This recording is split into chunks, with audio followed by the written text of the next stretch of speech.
Anong kailangan mo po? Patrick. Okay. And anong business name mo po? Golski. And, Ski Food Garage. and how long have you been here in Tondo po? Since 2018. 2018. And anong bestseller mo po? T-bone is Paris Formal. Dinadayo talaga.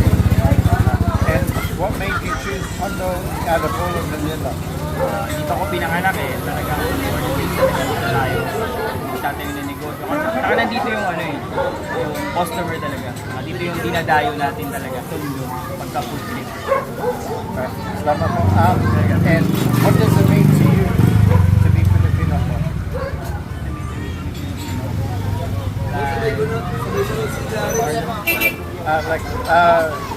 Filipino ka ba?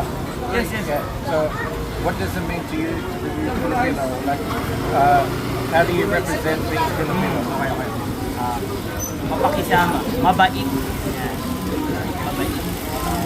And last question po, if you could say anything to attract more foreigners to Tondo, to visit your establishment, what would it be? Like, what would you like to say to bring more foreigners to Tondo po?